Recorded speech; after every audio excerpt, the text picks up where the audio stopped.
Good evening and welcome to this edition of The List on UWB-TV. I'm Ryan Hogue alongside Colin Reynolds. For the next few minutes, we'll present our top 5 sports stories of the week and discuss why they made the top 5. Did your top 5 make our list? Let's find out. At number 5, the men's NCAA tournament has reached the Final Four. After another March that lived up to the madness, only UConn, Alabama, NC State, and Purdue remain.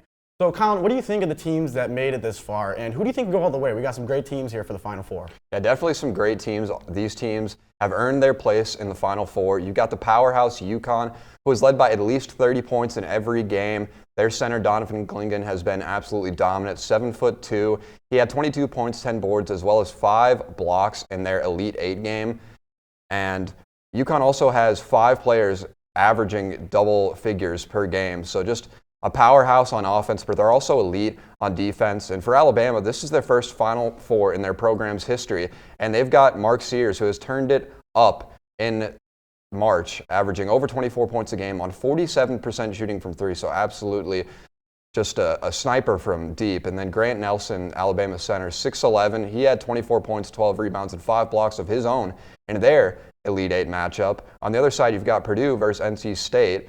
And Purdue, after last year, the 1 seed, losing to the 16 seed, playing like they're trying to get revenge this March. All the way in the Final Four here, Zach Edey has averaged over 30 points and 16 rebounds a game in this tournament, as well as Purdue has 3 guys shooting over 43% from 3. So when you have such a dominant big man, it is very nice to have guys you can kick it out to and make those threes. And then for NC State, they have DJ Burns, the big man, who has been dominating as well. So going to be some good matchups for sure here, Ryan. Yeah, I think the ghost of Jim Valvano is with that Wolfpack team right now. Been since 1983 since they've been there. But let's move on to our number 4 story. At number 4, on the other side of the bracket, the women's tournament is reaching the Final Four as well. There are some overlapping names such as NC State and UConn, as well as others like South Carolina and Iowa, with big name players like Caitlin Clark and Camila Cardoso still in it. Who do you think will come out on top, and what do you think of the journeys that these teams have had this whole entire tournament to get to this point? Yeah, the bracket on the women's end has been absolutely stellar this year, Ryan. You got Caitlin Clark, of course, who became the all-time leading scorer for basketball in D1, passing Pistol Pete Maravich. And Iowa's offense overall is just can't be stopped, averaging first in the country, 91.9 points per game, which is insane numbers for college, as well as Caitlin Clark putting up 31.7 points of her own. But South Carolina has a very hot offense, scoring over 85 points of their own. So that's definitely going to be a great matchup to watch there as Caitlin Clark tries to get a national championship under her belt as a senior. And then UConn on the other end for the other game. UConn is just always a powerhouse on the women's end when it comes to March. They're looking to win their 12th championship. They have 4 players averaging over 10 points per game, led by Paige Buchers. And UConn has just been a powerhouse. They're winning their games by an average of 23 points. I mean, they average 80 points a game, and they held their opponents to only about 57 points per game. So definitely going to be a great game there and a great Final Four, Ryan. I definitely think that this Final Four is going to be one to look out for, of course. I mean, all these teams that are in there deserve to be there. It's very interesting, too, on both men's and women's side. You got UConn and NC State in the Final Four for both sides, and also you got South Carolina for the women's bracket, who is still undefeated, of course, and they've been going crazy. And, of course, Caitlin Clark as well got the revenge she needed against LSU, dropping 41 points and 9 threes. So that's all you got to say for that. But let's get to our number 3 story. The Brewers started off their 2024 season in the best way possible. After sweeping the New York Mets in their opening series, the Brewers are off to a 3-0 start for the first time since 2018. Colin, what do you think of the Brewers' hot start, and can they keep it up? Yeah, definitely nice to see a good start here from the Brewers. Christian Yelich himself has been turning back the clock a little bit with 2 home runs here early in this 4-0 start for the Brewers, and I definitely think it's great looking at their division. It's kind of wide open. You don't see one team that's definitely going to run away with it. So far, the Pirates have been really good, but as well as the Brewers. I mean, they're 4-0, and then you've got guys like Bryce Turang, Jackson Chourio, and Rhys Hopkins all playing great so far, as well as Christian Yelich, like I said, with those 2 home runs.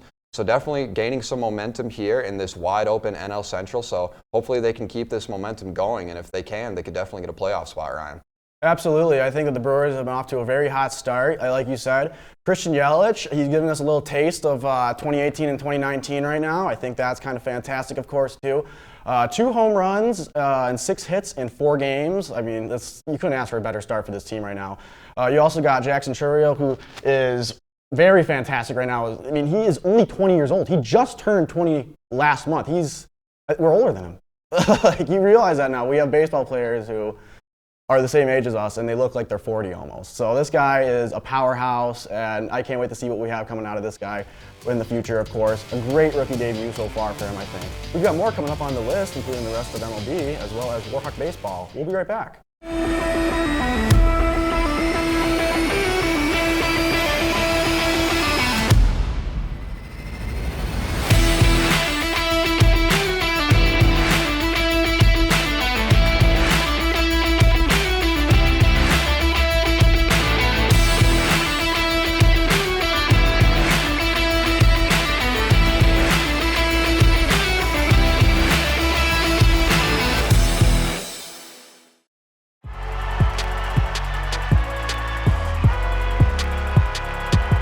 Number 32, Kyle Hornsby. Inside the 30. Touchdown. Michaela Burgess. An incredible finish by Hall. The NCAA and its member schools offer nearly 500,000 college athletes a path to go pro in something other than sports. Learn more at ncaa.org.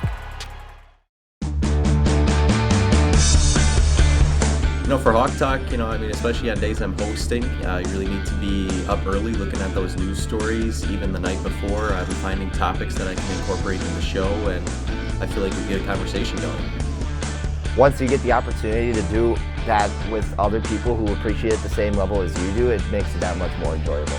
For everything sports, tune in Monday through Thursday at 91.7 The Edge or watch us on UWW-TV. Here at UW Whitewater Intramural Sports, we have a motto: a sport for everyone and everyone in a sport. Come on.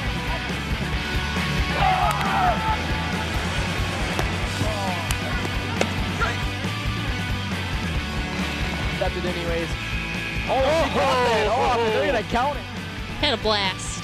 Always have fun at intramurals. Every day we strive to go above and beyond that goal by providing healthy exercise, promoting leisure education, and giving students that competitive atmosphere they are looking for. Yes. Yes.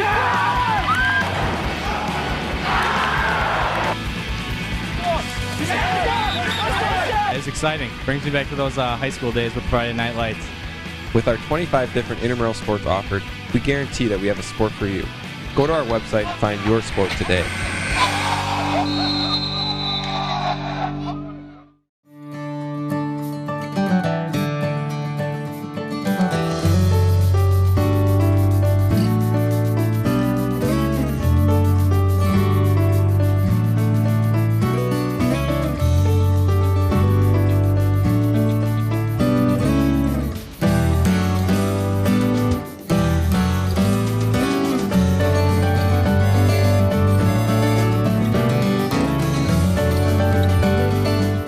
Welcome back to the list on UWTV. Let's continue the countdown to this week's top sports stories. At number 2, the MLB season is officially underway.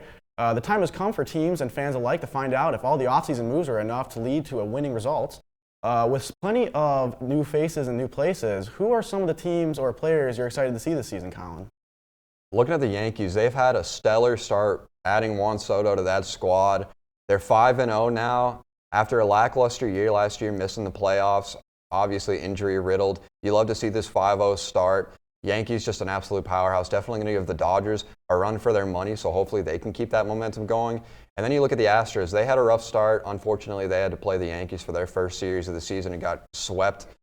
0-4 they started, but now they're 1-4 after they beat the Blue Jays 10-0. So the Astros can't really judge them off that series versus the Yankees. The Yankees, like I said, are such a powerhouse. And then looking at the Pirates, back to the NL Central, they're dominating as well. They're 5-0 their own. They swept the Marlins and they just beat the Nationals 8-4. Their best start in 41 years, Ryan, and they've got names like Brian Reynolds, Rowdy Tellez, and Edward Olivares.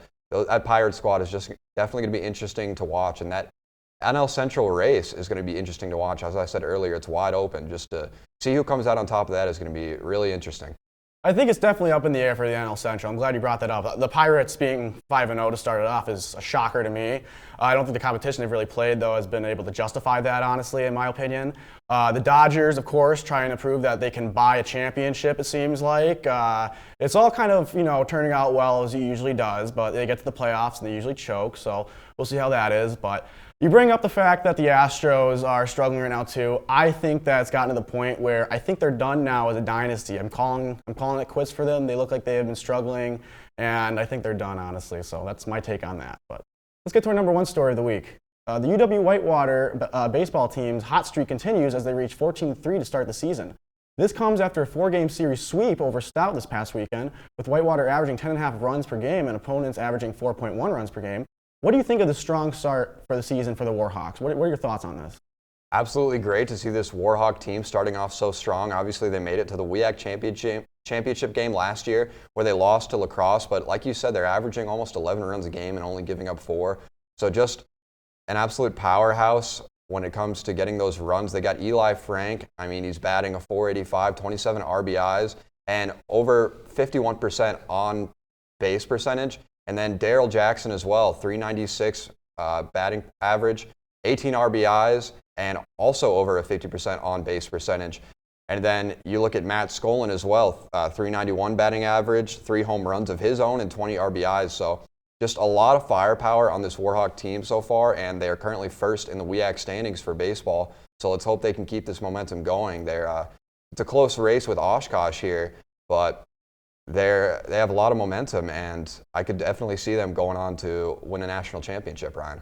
Now, I know you brought up Oshkosh. I like how you brought them up. They're actually in second place behind us right now in WIAC standings. In my opinion, actually, I think that's the true test. We go against them this weekend for baseball, so I'm excited to see that they're going to, I think they're going to win, obviously. Okay, if you look at the stats right now, the Warhawks are leading batting average for the WIAC conference at 347, and they're also leading ERA with a 3.49. The next team is leading by 5 at a 5 ERA is about. So right now they're looking great when it comes to dominating the conference. Like I said, going against Oshkosh is going to be a true statement for them, I think, as a team. And I think that the heating up has just begun for this team. And that will do it for this edition of The List. We'll be back next week to talk up the latest sports headlines. For Colin Reynolds and the members of UWW TV, I'm Ryan Hope. See you then.